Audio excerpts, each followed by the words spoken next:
All right. With the help of Hashem, we are learning Shekalim, Daf, Yud, Gimel. We're going to first conclude the sugya that we began on Daf Yud Beis, sugya of someone who's magdish, his belongings, that according to some Tanoim, in certain scenarios, at least part of one's nechasim has to go on the Mizbeach. And if the item itself, as it is, cannot go on the Mizbeach, then it has to be sold to people who need to bring that item type for their obligation.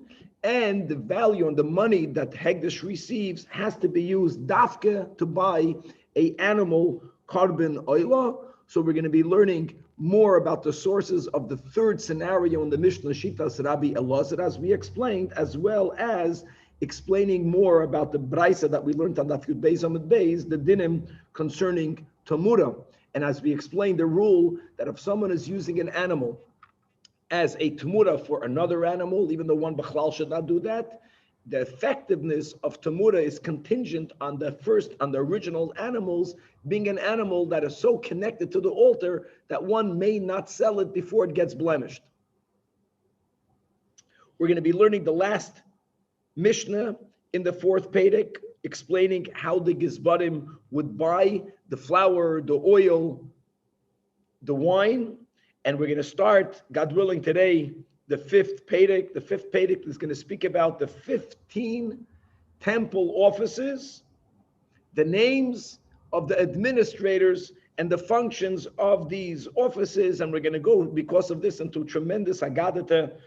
We're going to learn a little bit about the evolution of the oral Torah, how Mishnayos were learned prior to the times of Rabbi Akiva, certainly prior, which then from there came from Rabbi Akiva, Rav Meir, and Rabbeinu HaKadosh. We're going to also have another insight as to why the earlier Chachamim were called Soifrim, like even Ezra HaSoifer. Many people translate it as Ezra the scribe. That's not wrong, but that's not complete. Ezra the Sofer also means Ezra the counter. We're going to have some Agadata about the greatness of Rabbi Pinchas ben Yair. We're going to learn about the Chamoir of Rabbi Pinchas ben Yair. We're going to be learning about the greatness of Mordechay, who's also called Psachia. Actually, he's dafka called here Pesachia. We're going to learn about the healer known as Ben Achia and much, much more. So let us start on Daf Yud Beis Amid Beis. We left off by the 2 dots, 7 lines before the bottom of the Amid. The Gemara is referring back to the Mishnah on Daf Yud Beis, the third case of the Mishnah. I'm going back to the Mishnah. That if a person was Magdish is Nechasav. And the whole issue is, did the person mean to be Magdishit for the Bedek Habayis fund? Or did the person have in mind to be Magdishit for the Mizbeach? So the Mishnah says that if amongst his belongings there were items that are ro'oi to go in the Mizbeach, and the Mishnah at the end, and the third clause spoke about wine, oil, and birds. And again, even though it says Rabbi Eliezer, we explained that for this, Rabbi Eliezer is basically saying what Rabbi Yeshua says in the second case, and not what Rabbi Eliezer said in the second case. So for there not to be a stira, Rabbi Eliezer, our version, our girs is Rabbi Elazar, that Rabbi Elazar holds, like Rabbi Yeshua, that the items that are re'uyim to go on the Mizbeach are not consecrated for the Berek Habayis, they're consecrated on Mizbeach. And therefore, we had this concept of Yimachru L'tzorchi Oisa Hamin, which means that if a Jew has to bring wine as a nesachim, so sell it to that Jew, guaranteeing that these items themselves make it on the Mizbeach.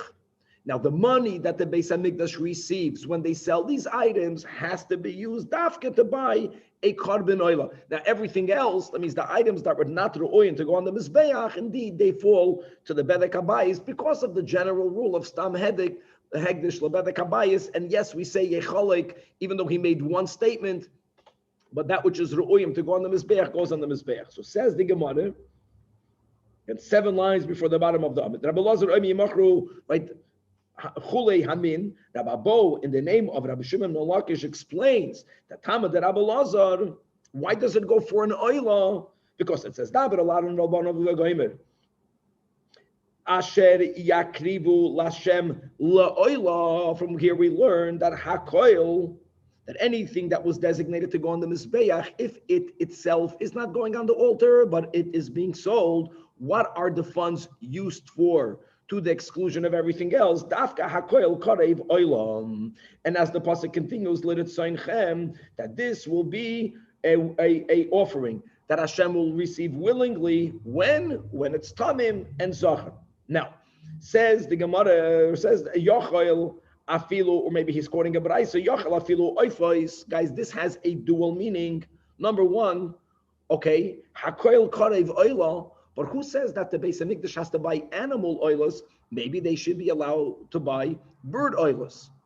Now, this really has another question included in it. If indeed the Beis Hamikdash is allowed to use it to buy bird oilers, the third clause of the Mishnah was yayin and shemen and oifus. That means if a person had in his belongings birds that are they themselves aroi to be a carbon oilas ha'oif. So, in other words, why do you have to sell it and buy an animal oiler?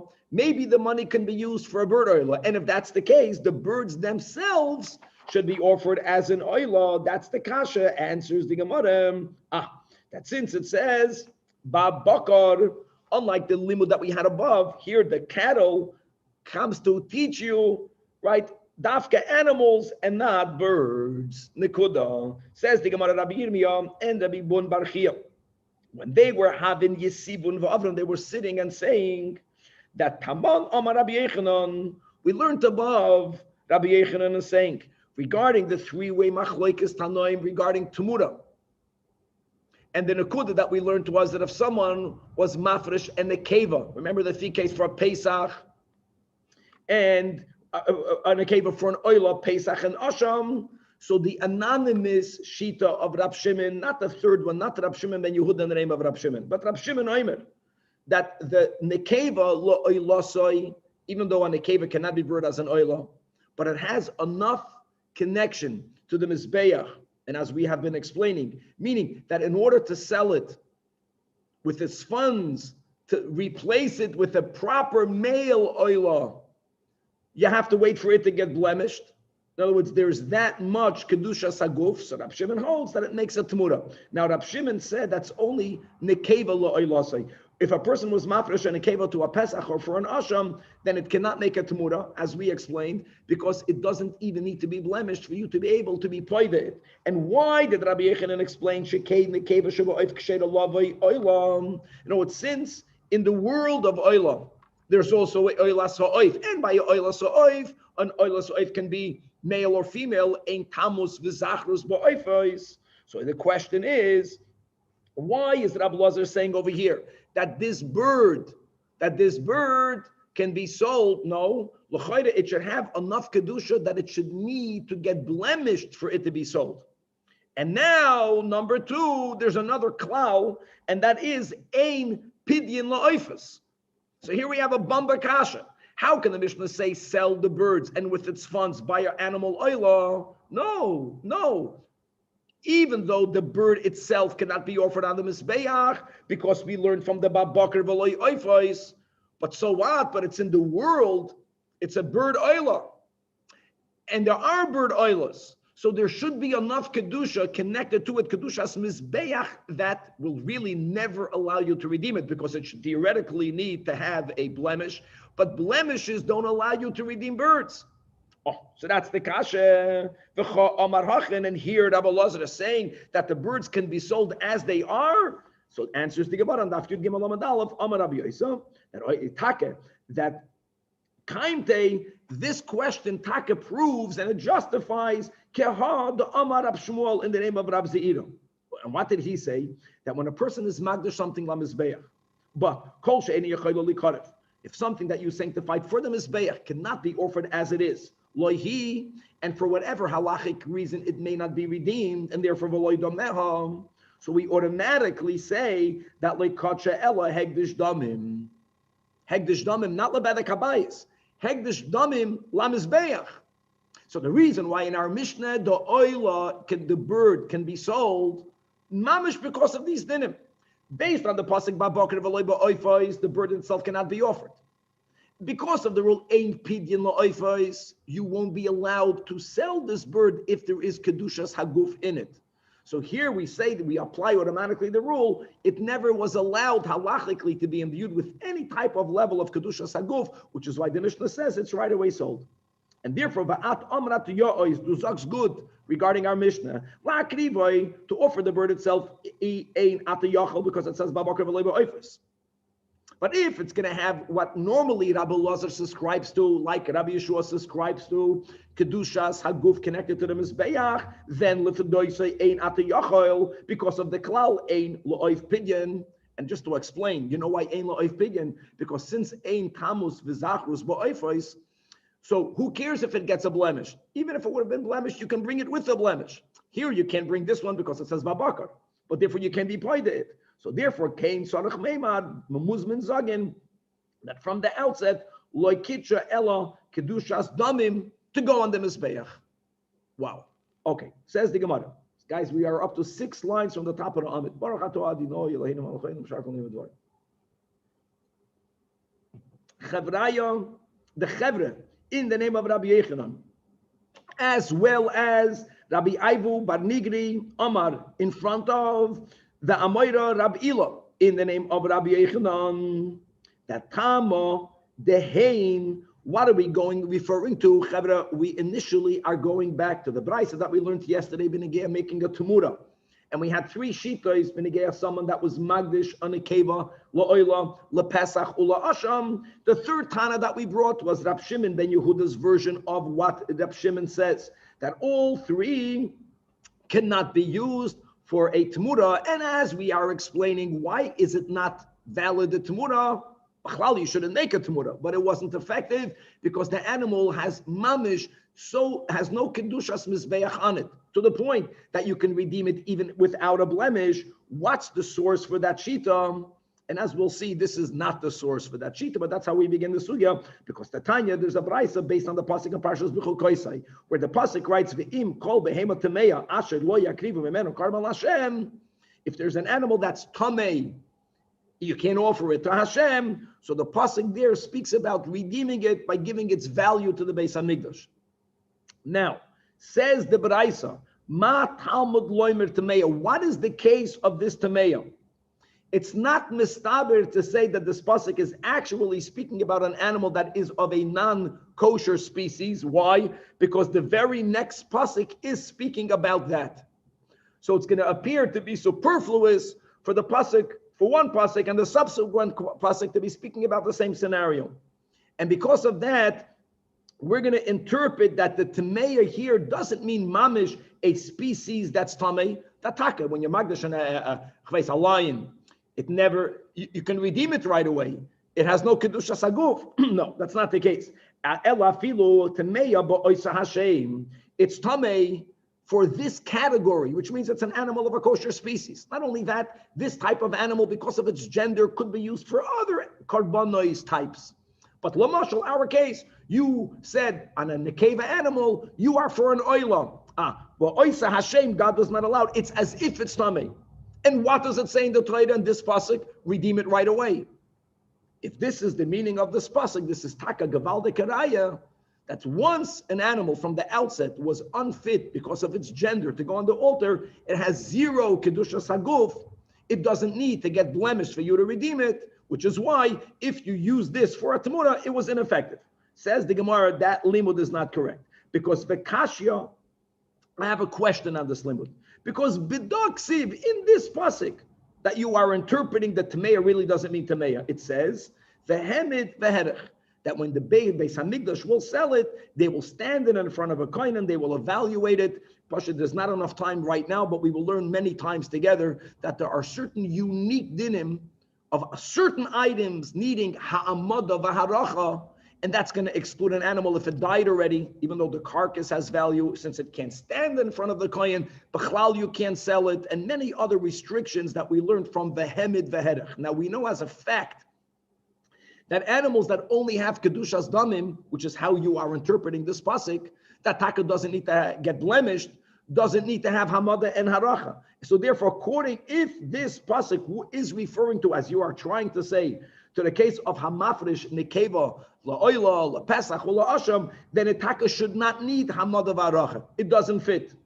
And because of that, Rabbi Zeira rejects the understanding of this pasuk.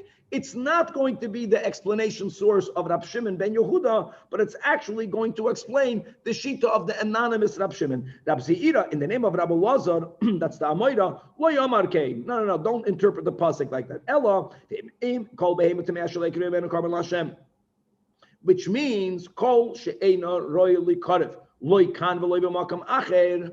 What type of animal that it's so far away from it being ro'ui lamizbeach? Taka doesn't have to be redeemed. It's an animal that not only is it in this scenario unfit, in no scenario fit, as we'll explain in a moment, that animal, Taka, doesn't get any kedushas haguf, and therefore it can be redeemed without blemish, and therefore eino isa tamura. And this pasuk actually is excluding, this will explain the anonymous Rab Shimon. Yatzas nekeva, even though there is no animal female, but since when it comes and lo'ila, and afal pisha ain't royally karev kan, but royally karev makam acher, as we explained, because by a bird oila the gender is inconsequential, and therefore the pasuk is actually coming to be maramis that a hamafresh nekeva lo'ilosoi, it does need to be blemished, and therefore does make a temura. That's the meaning of the temeya over here. Says the Gemara, Rab Abun and Rabbi Bun Ba'un Kumei Rab Zeira. How can you explain the pasuk this way? And here's the kasha. There is a baraisa that we are accepting to be a not corrupted, a correct baraisa, that an animal that was haroiva v'hanirva, which means an animal that was either active in an act of sodomy or passive in an act of sodomy, and the rule is that she'enam ru'uyim likared, such an animal may never be offered leikan v'loi b'makam acher. It's not like the nekeva animal oila. And the braisa that we are basing our question on says that such an animal, yes, can be used as a temura. It shouldn't be used, but if it was used, it's going to be effective. Now, hold on.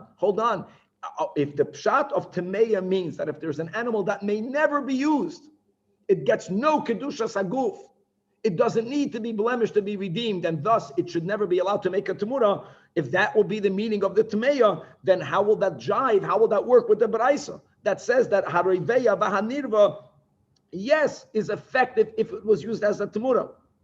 So amar loin af ani lo yamarti ela temeya mamish muzmin zagin, that the pasuk that we are quoting temeya is taka referring to an animal that's tami mamish. And Einachanami, only that animal ain't oisa temura. Only if a person was magdash a lion ain't oisa temura. But an animal that its species is royal amizbech, its species, even though this animal was sodomized, so this animal may not be used for any carbon, so what? But it's still of the type, and therefore it has kedusha saguf. It does have to be blemished before you redeem it. It could be effective in a temura. The only problem is, so the Gemara says, "V'kashya b'daksiv v'hamed v'herech," and as we spoke out, the way the Tikla learns, the Gemara ends with the kasha that to say that this pasuk that we just quoted is in Pechukaisai is speaking about a behemoth temeya mamish, then there appears to be a repetition, because the next pasuk weiter speaks about an animal that's completely of a non-kosher species. So with that, we remain with the kasha, understanding exactly what's the scenario of this pasuk. And let's move on, Chavra, with the last Mishnah in the 4th chapter. Halacha hey. Now we already spoke out this Mishnah by heart, based on the rule that the temple always wins, the house always wins. How and when did they buy the flour, the oil, and the wine, which are the articles that they need for the Nesachim? So says the Mishnah, Achas lelamid yoim, once in 30 days, misharin es halishka. So they would go to the vendors of these commodities and they would set a price. They wouldn't take in their possession all of the wine needed for 30 days, but they would set a price. So they would tell the vendor that for the next 30 days, this will be the price for every loig. This will be the price for every gallon. And whenever they were needed, they would pick it up based on that price. Now, what's the advantage of setting the price for 30 days? Why can't you just buy it on the current price? There is an advantage. Because once you set the price, even if the commodity goes up, the Beis HaMikdash will never spend more than what they agree to. On the other hand, there's no downside. If the price of the commodity goes down, then the Beis HaMikdash will pay the lesser price. And now the person, the vendor, who agreed during that once 30-day time, that for 4 sa will be sold for 1 selah. Now, what happens if the price of soilus, if the price of fine flour went up, and now 1 selah only buys you 3 during this 30 days? Amdu mishalosh. So that was the advantage of setting a price. Yisapik medalad. So what? The Beis Hamikdash will give 1 selah, and they will still receive the 4 sa because that was the agreed upon price. Now, by the way, when this happens, just to make something clear, if someone in the Beis Hamikdash who's coming to bring a carbon is buying their flour in the Beis Hamikdash, they would pay the current more expensive price. That's one of the surpluses that we learned about on the previous sugya. So they won on both sides. They made a price. They end up paying the cheaper price, but when they resell it in the Beis Hamikdash, they resell it at the current more expensive price. But on the other hand, mishalosh, if when they made up the price, then you only would have, the price was for every 1 selah, only 3 sa. But va'amdu here means the prices fell. Va'amdu means that the money became more valuable. That now you can buy more for the same selah, midalid, or then the seller cannot say, well, we made up 3. No. Yisapik midalid, because of the klal, sheyad hegdish al ho'elyainu. And now a final machlokes in the Mishnah. Once the Beis Hamikdash took possession of these commodities, even though, like we mentioned, it's not that they took what they need for 30 days in advance. They took what they needed for 1 or 2 days in advance. What happens if something happened to the flour? It got wormy. If the wine became vinegary. So normally, once you made a sale, once you purchased it, once you made the king, and now it's yours. If it got ruined, it's your loss. Not with the Beis Hamikdash, according to the Tanach. If the flour became wormy after they took possession of it, the din is hisliya loy. It's still the sellers. Even after the Beis Hamikdash takes possession of it, it's considered the sellers until it's mamish put on the altar. That's the understanding that all the sellers knew from the outset. Likewise, why? Because because the seller really only accepts the money, which is what's going to finalize the transaction, once it's mamish placed on the altar in a way that it affects its acceptance, which means that it's not ruined. So holds the Tanach. However, I just want to finish that. Tani b'shem Rab Shimon, and we quoted this above that he doesn't agree with this last Mishnah. That the transaction was final ASAP. Why? Because since it very rarely would ever happen that from when they take possession until when they use it, it would completely get ruined. They're very diligent. They would notice, it doesn't go from good to bad in 1 second. It goes down in quality, and they would be aware of it, and they would right away use it, and it would never get ruined. Or if it was so unlikely that such a understanding was never in place according to the Tanach Rab Shimon, and on that we say Hadran Allah Perek Hatruma, and God willing, we are now starting the 5th chapter, which is going to lead us into unbelievable agadata, all concerning the Beis Hamikdash. Says the new Perek, says the Mishnah, Halacha Aleph. Rabbi, maybe mute Bruce.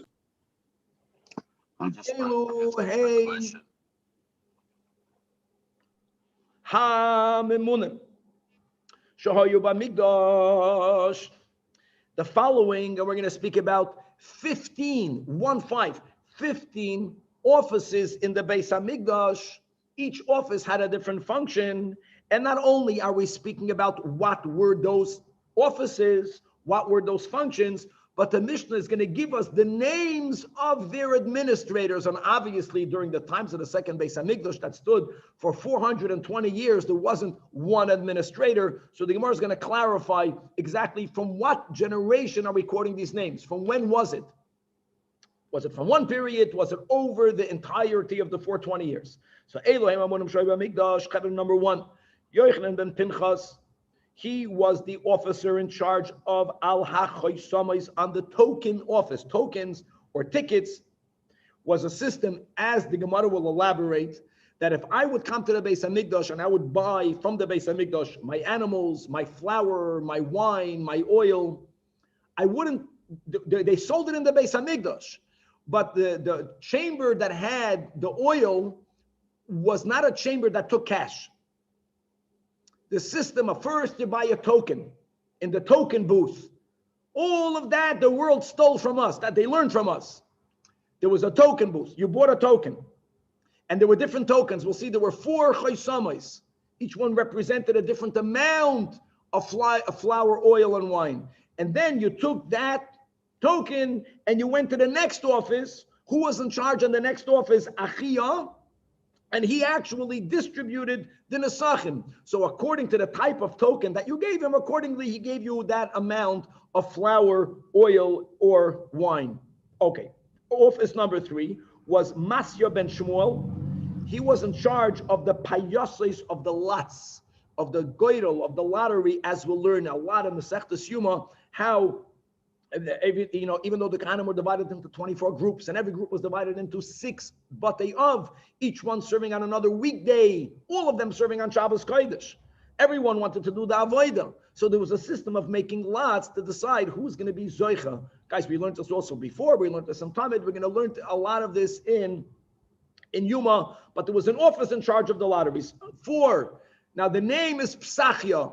Psachia is Mordechay Hatzadik. Yes, the Mordechay from our story. Umikan, that some people say that the burial of Mordechay and Esther, that appears to be in Iran, is not correct, because he definitely lived in Eretz Yisrael. He was the admin of the office of the Kinin. Now, Kinin, who Masechtas Kinin, right? That's a real complex Masechta. So when people would have to bring bird karbanos, sometimes 2 bird oilas, other times 1 oila, 1 chatas. Now, an oila and a chatas birds have a very different avodah. Obviously, if the donor did not designate which bird should be oila or chatas, which is the ideal, it's only the kohen during the avodah determining, then it's easy. But if the owner with the chacham said this is lachatas and this is la'olam, imagine if the birds gets mixed up.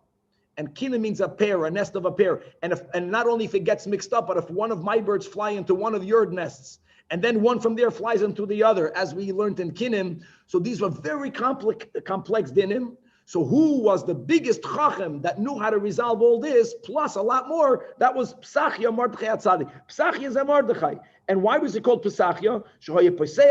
He knew how to open up mysterious topics and v'darshan, and to expound upon them. He also knew how to speak the 70 languages, and this is negei dafka tekinim, because sometimes women, which normally many women brought aboard karbanis, because they have to bring it after they are a Zava Gedola, they bring it after they are a Yoledis, a side of, let's say, a Matzoida, that if he's poor can bring 2 birds, v'chulei. So sometimes they made a statement to the Kaihanim, which sounded like they're bringing it because they left their Zivus period, which would mean that the 2 birds, 1 chatas, 1 oila. But really what they meant to say is that they made a donation carbon. Whenever a person donates birds, it has to all go la'oila.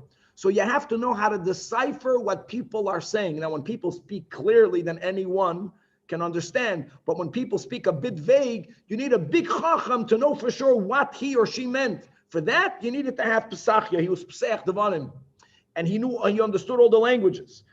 Office number 5 was the office of Rabbi. Yes. Rabbi, was he a kohen? No, very good point, Zvika says. Very good, that the officers of these offices, they're not doing the avodah. We got the best guy qualified. Very good point. Doesn't have to be. Ben Ishimini, Mordechai was from Shevet Binyamin. And a Chanabi, you don't need a kohen for this. It's not part of the avodah. Ben Achia was in charge, al choyle ma'ayim. Kohanim would get intestinal sicknesses, Herz Baruch, by them eating tremendous amount of meat. And we're going to see in the Gemara that meat and wine is gavaldik. But if you eat a lot of meat, and they ate a lot of, and you can't have wine, then the meat hurts you. And on top of that, they walked around barefoot. So they got sick. So they had a whole doctor's wing headed, the Mishnah calls, by Ben Achia. Number 6, Nechunya. The Jew Nechunya was in charge of Chayfer Shichin. He dug the ditches. So if there was a water need connected to the Beis HaMikdash, he was the one in charge. Givini, that's the name of the person. He was the kruz. He was the crier. What did we learn in Masechtas Talmud? They aveked in Yiddish. Remember in the dorm cheder in yeshiva? So he was a veked. We'll see later the koyach of it when he shouted, when he cried. We will see that they heard sometimes his voice I don't know, 15, 20 miles away. Wow. Ben Gever, name of a person, he was in charge al ne'ilas sha'arim. Ne'ilas means on the closing of, but it doesn't only mean the closing, that whenever the gates needed to be closed at night, the gates of the Beis HaMikdash needed to be opened in the morning. There was a whole office for that. Who was that? Ben Gever. Number 9 was Ben Bevai. What was he in charge on? Was Mamuna al Hapekia. He was in charge over the wicks. As we will learn later, that the size of the candelabra, of the lamps in the candelabra and the menorah was all the same, was a half a loig. Why was there a half a loig? Because in the longest night in winter, you would need that amount of oil for the candles and the menorah not to go out. But hold on, but you have summer nights. Summer nights, the night is much shorter. And aside of Shita Sarambam, that they lit the menorah also every morning, the ikad is it was lit at the end of the day to burn throughout the night. So we didn't want for the candles to burn into the day, so you would have to adjust the thickness of the wicks accordingly. And for that, you needed to have an expert. So there was an office that would make sure that the chatzi loig would be consumed by morning. It would only go through the night. But to adjust the wicks accordingly, for that they had an office, and Bevai was the one in charge. Number 10 was Ben Arza. He was in charge ala tziltzil on the symbols. Everything will be more expounded in the Gemara. We have to move. Hugras, Ben Levi, and Taka Ben Levi, Shloimela, Al Hashir. So the whole office of singing, the Levim, you needed to have someone in charge. Beis Garmu, the household of Garmu, they were in charge. Al Maise Lechem Apanim, and we'll see making the Lechem Apanim is not so simple. Number 1, the form was very unique. And the ikad, when they took the bread out of its forms, they did not want for it to crack and certainly not to crumble. They wanted to be shleimus. And for that, you needed to have these. They had a certain secret that they knew how to keep it wholesome. The 13th is Beis Aftinas, that family, that household. They were in charge on compounding the ketoides, as we'll expound further in the Gemara. There was some part of the ketoides that only they knew how to do. Number 14, Elazar, the admin, was in charge ala paroiches. In the Beis HaMikdash, there were really 13 curtains. The most known ones were the ones in the second Beis HaMikdash that they replaced the Amat Raklin, they replaced the wall that was mafsik between the Kodesh and the Kodesh HaKodshim, so there was a double curtain, but there were many other curtains. They needed to be made, they needed to be cleaned, v'chuli, and the 15th was Pinchas HaMalbesh. I know this from the Shmata business from my father, that all the Yidden work. Pinchas HaMalbesh, being a Malbesh means not only are you in charge of making of the garments, but there's a certain chachma of knowing how to dress people.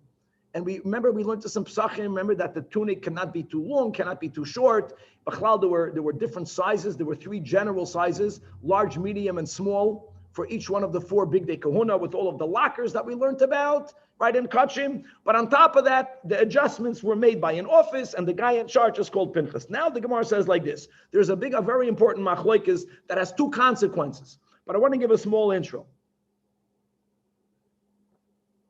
In Mesechtes Yuma, Daf Lamed Zayin, Daf Lamed Ches, there are 2 Mishnayos, one after the other.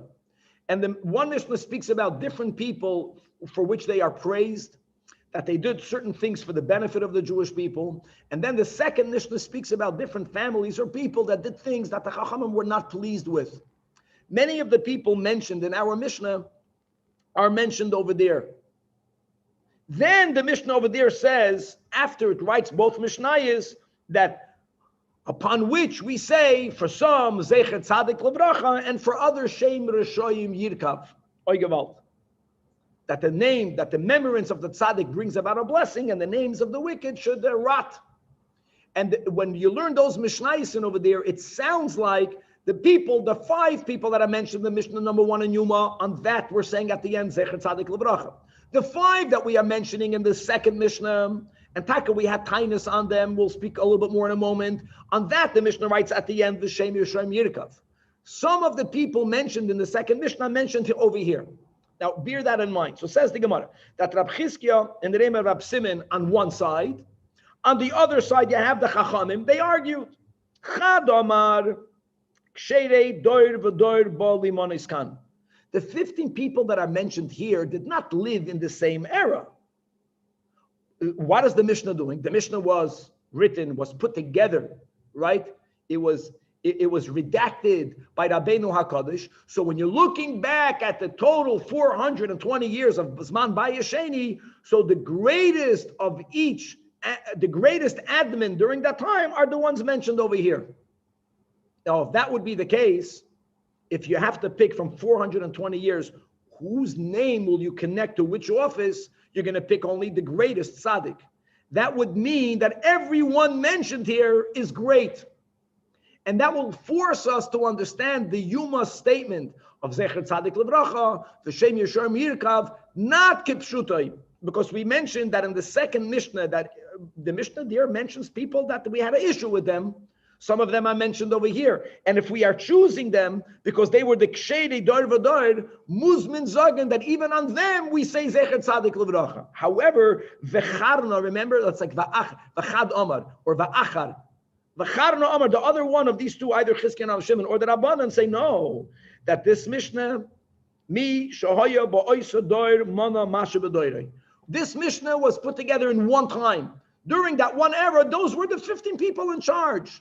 Now, guys, we know from Mordechay Tzaddik, it must have been in the beginning of Zman Bayesheni, which already means something else, as we'll see in the top of Amud Beis. It means that the Mishnah was already formulated in the beginning of Zman Bayesheni, and that's a very important, according to the latter opinion. Because if it was done at one generation and it was done during the times of Psachia, so this is sometimes in the beginning, way before Rabbi Akiva, Rav Meir, and Rebbe. And now in the parentheses, says the Gemara, that the one who says, Ksheri kol dor v'dor bali manois. So when you learn in Yuma, when we will learn soon in Yuma, at the end of the second Mishnah, when it says that Zecher Tzadik Levracha versus Shem Yesharm Yirkav, that the Zecher Tzadik Levracha even goes on the second Mishnah. Beis Aftinas is mentioned in the second Mishnah. Beis Garmu is mentioned in the second Mishnah. Al Kulan, hu Eimer Zecher Tzadik Levracha. Now, there is one that's mentioned in the first Mishnah, in the second Mishnah, known as Ben Kamsa. He's not mentioned here. Only on him do we say Shem Yeshar Mirkav. However, Manda Amar Misha Oiba Oisador Mana Masha B'Doiroi. So then you can learn the Mishnah, Yeskip Then Al Kulam Hu Aimer. On all of the five mentioned in the second Mishnah do we say Shem Yeshar Mirkav. And Ba'almi Nemer Zecher Tzadik Levracha only on the first Mishnah. And the Gemara here speaks about one of the many that are mentioned in the first Mishnah, which is the family of Ben Katan v'Chaveda. When we'll come to Yuma, we'll see more details about what we just said. And that Yud Gimel Amud Beis. Another consequence of this machlokes is regarding how was the oral Torah formulated. Now, it's very important Gemara here. We're going quick. There are many who opine that until the times of Rabbi Akiva, there was not a fixed nusach to the Mishnayos at all. At all. Obviously, the ones who say that the 15 admins were from the same generation cannot subscribe to that. Because then Rabbeinu HaKadosh is quoting someone. He's quoting someone who lived in the beginning of Zman Bayesheni, who gave a name to each one of these offices, and we came, Mishnah Reshayna Lebatul. We just leave that lashon.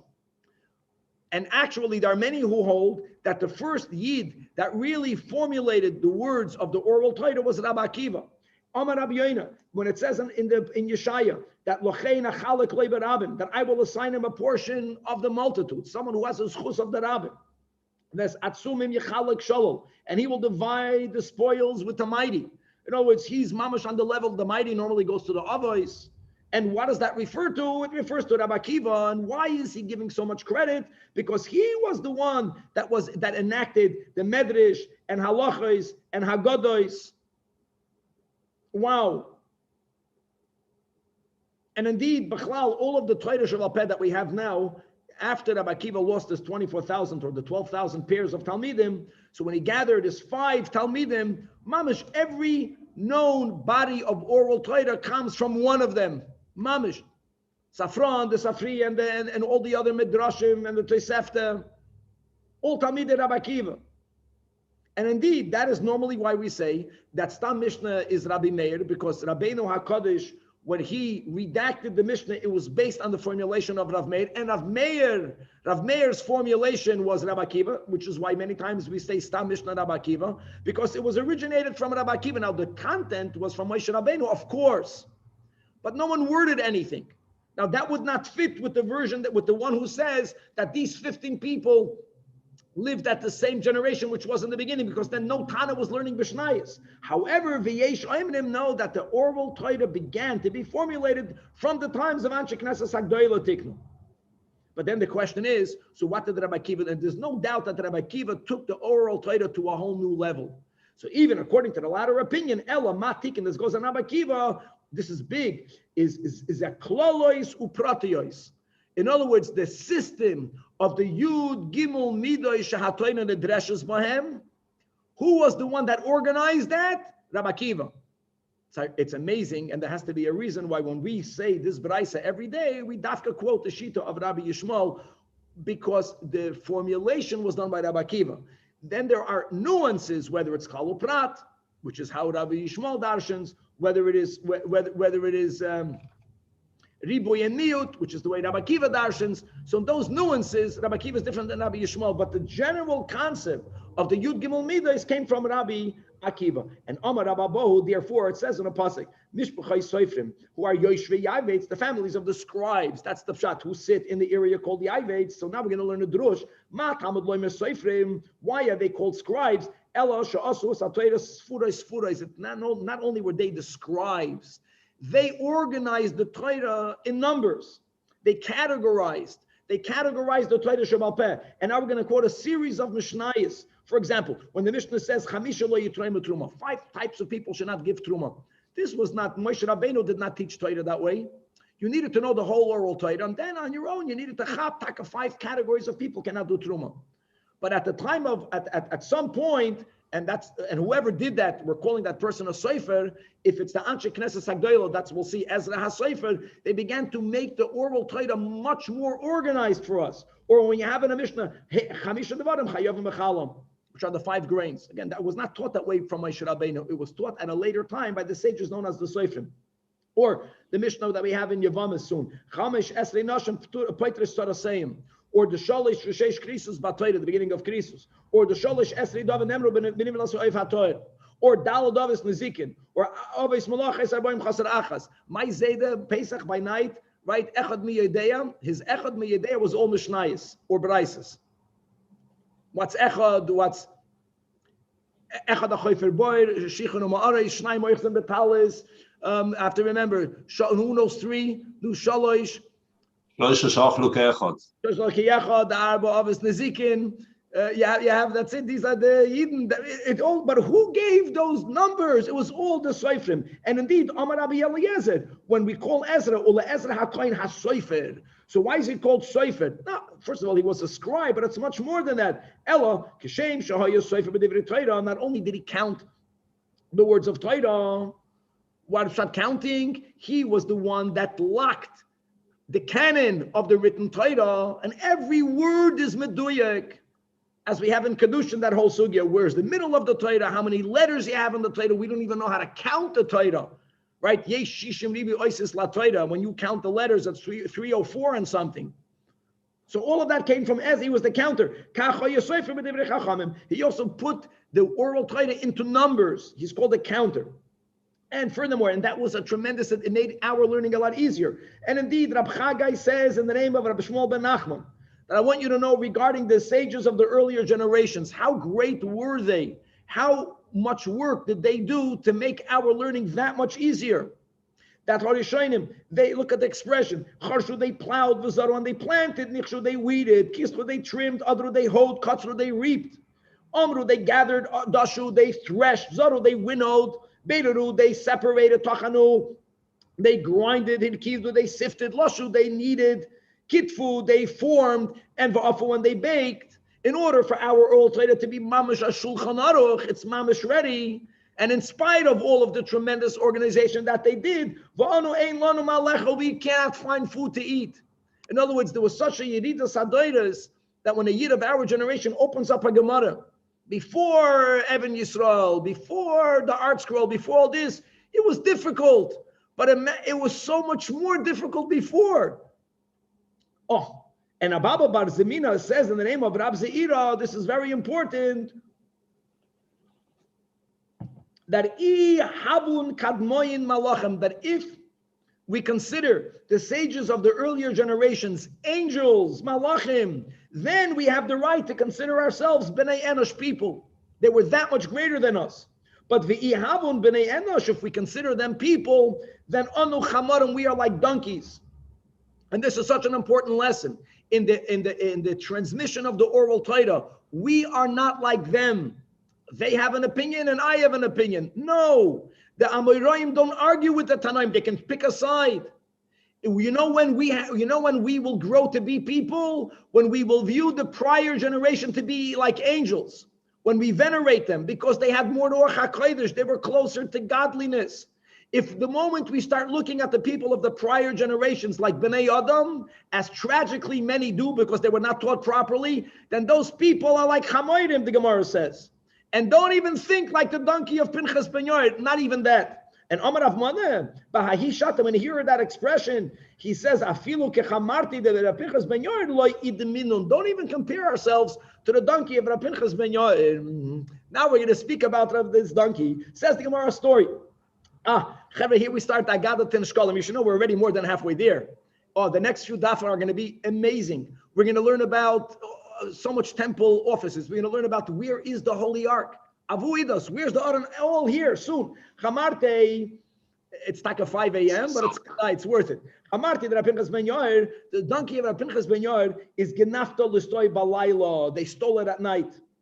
They stole this donkey. And Avdas, Timira, Gaboin, and they hid the donkey with them, Yemen for 3 days.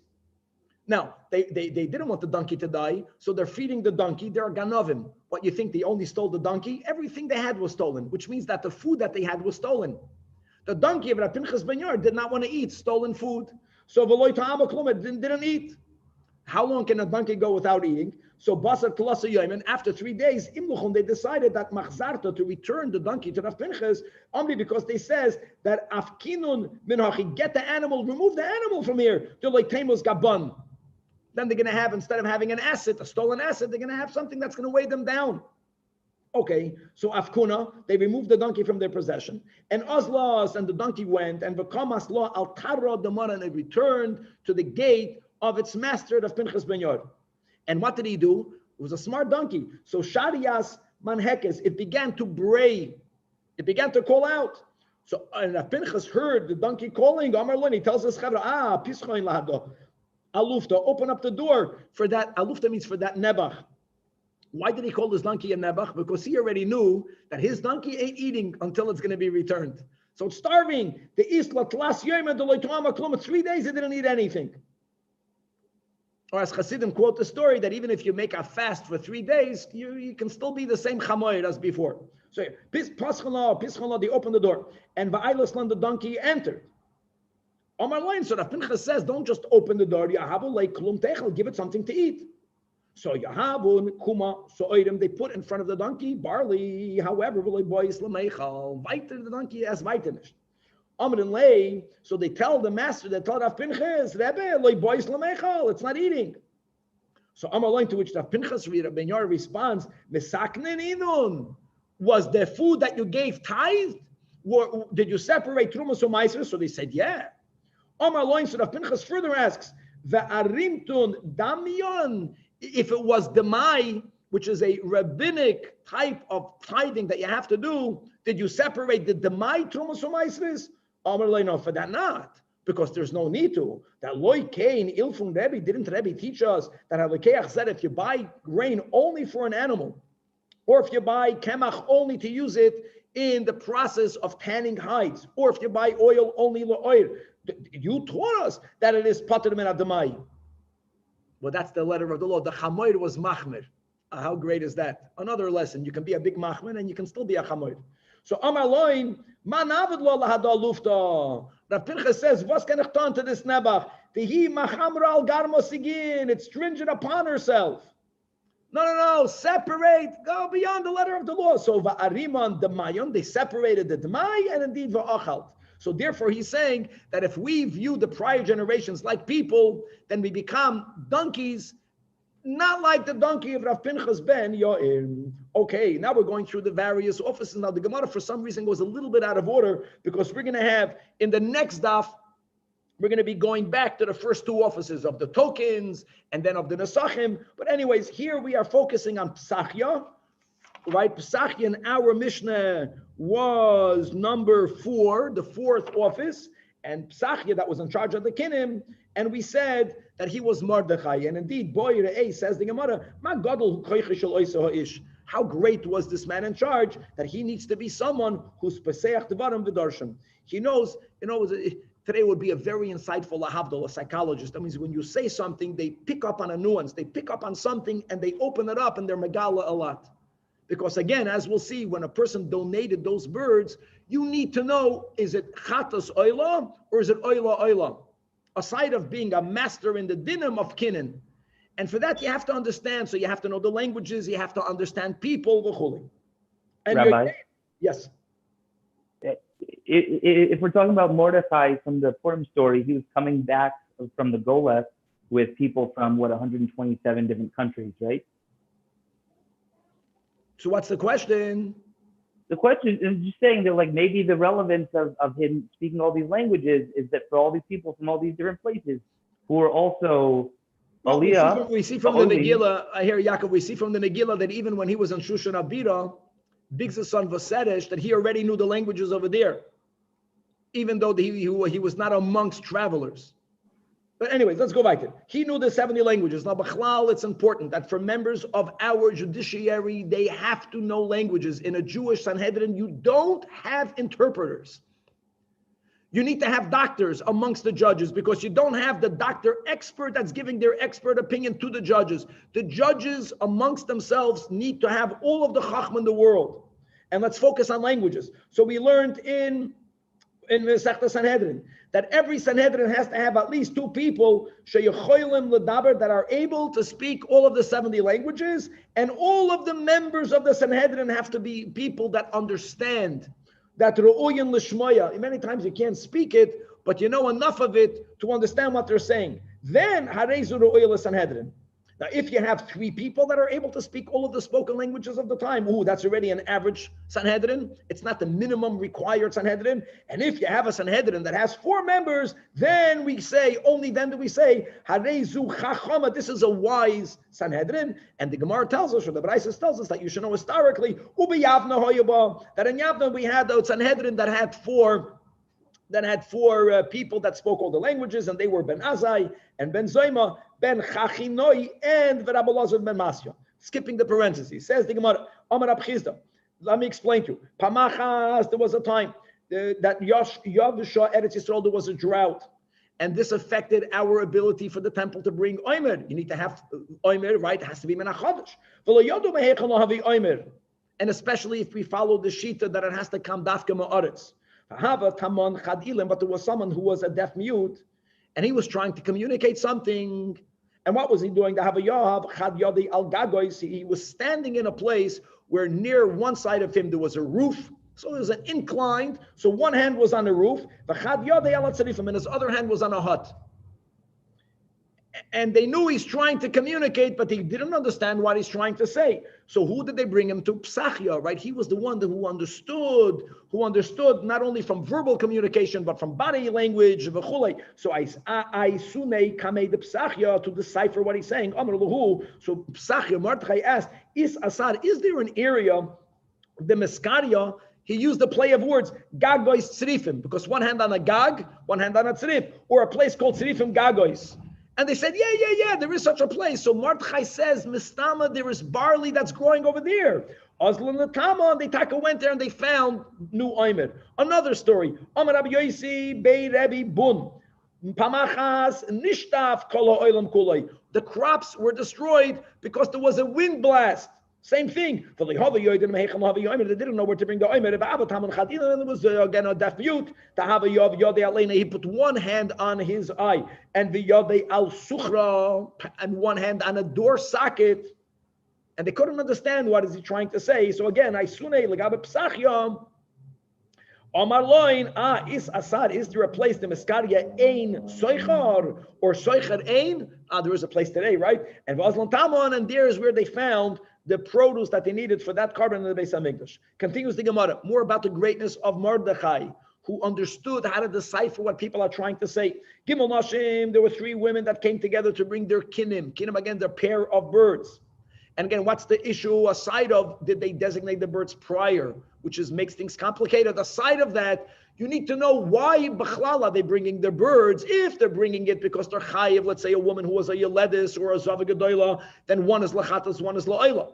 If a person donates birds to the Beis HaMikdash, then both are oilos, and the avoid of one is so dissimilar to the other, right? Oila so'oif, the dam has to be lamaila, chatas lamata, yavdil v'lo yavdil, be eaten, not eaten. Oh. So Achas Oimeres, one woman, when she gave her birds or gave the money to buy birds, she says, this is le'einasi, to my eina. And we'll see what everyone understood her to be saying, and how Mordechay, because of his wisdom, understood the emes. Another woman said, liyam, for my yam, leyamasi. And the third one says, lizivasi, like, wow, lizivasi. And let's go how each one was only understood by Mordechay, by Psachia. The one that said, I'm bringing these words, le'einasi. Now, einasi has in its shoyrish mayon. Mayon l'choyda means that's one of the names we give to a womb. Sovereign meimar sheifa askamayon, which was exactly what makes a woman into a zava and a zava gedola. That she doesn't only see her period exactly once a month during the times of nidus, she sees it and therefore she becomes a zava as well. Amaloin Psachia understood that that's not what she meant. And he says, no, ba'ayno sakant, that there was an eye ailment that she had, and God healed her. And in gratitude, she's bringing a Thanksgiving korban. Any korban that's being offered as a donation is not a chatos. There's no chatos involved here. And indeed, both of the birds were lachatos. Similarly, the one that says, I'm bringing my kinim li yamasi, a sea. Again, they thought, Savran Meimar, she meant to say that she's shoifa askayom, that she's seeing a lot of blood, like the waters in the sea, again implying that she was a zava gedola, meaning echad lachatos ve'echad la'oila. Amaloin, so Mordechay understood biyam mosakant, same concept that she was endangered when she was traveling over an ocean, and she made a pledge to bring a donation. Both are oila. Zu shaimeres lizi vasi, the boina shaloilam. How can it not mean that? Here you see people say one thing and they mean something else. So Savra Ne'emer, everyone understood Zava Mama. She said Zivasi. So he says, no, Zivasi comes from the word Ze'ev. That a Ze'ev, there was a Ze'ev that was going to take her son, and the son was saved. And again, she's bringing a Thanksgiving offering. Now, how did Psachia know that? The Gemara is not saying. But what the Gemara is trying to point out is that you need to have a master chacham, particularly in understanding other people's communication, verbal and other body communications when it comes to the Beis HaMikdash, to know exactly what they are donating. Let's hop another few lines. For you, the doctor, Ben Achiyah, right? He was the doctor for the Kahanim. And they had a lot of disorders that they needed to address. Why were they sick? Well, you needed to have a doctor's offers in the, don't forget, Kahanim come work there, right? There was 2 days a year. Plus, I know, but they're not that much. Number one, they went barefoot. So they were cold during the winter months. And you had the base hamoikat, as we'll learn. And on top of them being cold, basar, and basar means a lot of meat. Nothing was allowed to become noiser. And on top of that, as we'll see, normally meat and wine balances out the meat. But they were not, a kohen cannot be shasui yayin. So it was the fact that they ate a lot of meat, and the only thing they can have with it is only water. That's how we'll learn. So they had stomach ailments. Now, it's interesting how certain wines, there's two general stomach ailments. Of course, there are many more, but the Gemara is speaking about either they got constipated or they had diarrhea. So he knew, this office knew what type of wine is good for what. And this Achia, right? Achia knew that high dein chamar toiv leme'ayo, which type of wine is good if someone had constipation, to loosen the bowels, and the last line of the Amit, and b'hai dein chamar is samo leme'ayo, is going to weaken. If I care, which one will make it loose, which one will make it weak. In other words, interesting that his name was Achia. Achia means brotherhood. That a part of the healing of a doctor is the love, the brotherhood that they feel, and which is also true. Many people come to a doctor to feel a close word, to feel that someone cares for them. That in itself brings about a tremendous amount of healing. Chevre, we're just opening up. This is going to be phenomenal. So very excited to be continuing, and it doesn't end just with the 15, but now we're going to have some amazing agada to right in front of us to be continued. Rabbi, back to Rabbi Akiva. I'm so absolutely confused about the Back to Rabbi Akiva, yes. Torah, the oral. Yeah, I'm with you, Tzvika. Okay, back to Rabbi Akiva. If he was on such a level, the way they're describing him, how did any of the Tanaim able to argue with him? It's almost like a Tana. We don't see a Tana argue with Rabbeinu HaKadosh. So wasn't he on the same level? How did people argue with the Rebbe, Tzvika? I'm saying, but in this hierarchy that we always go through, Tanoim, Amoraim, it seems like he was on. That's what happened. You know, the Gemara. What did we learn? That Moshe Rabbeinu saw Rabbi Akiva, and he was so impressed. Moshe Rabbeinu told God, "You should give the Torah to him." Moshe Rabbeinu felt that Rabbi Akiva was greater than Moshe Rabbeinu. Now, Moshe Rabbeinu was an Anav, but he didn't say this regarding anyone other than Rabbi Akiva. Rabbi, can you clarify the whole Mordechay at Tzaddik? I want to say, people don't understand. That's a fact. Remember, the Rebbe speaking about, the Rebbe was bringing about how did the Alter Rebbe have opposition? The Rebbe felt that there was no one like the Alter Rebbe. So the Rebbe says, by the Rambam, we found the same thing. You look back in history, it doesn't make sense. But B'Shas Maisa, some people don't chap how Rabbi Akiva was take way beyond everyone else. Yeah. I had a question about the organization of the oral Torah. All right, Chevre. It happened.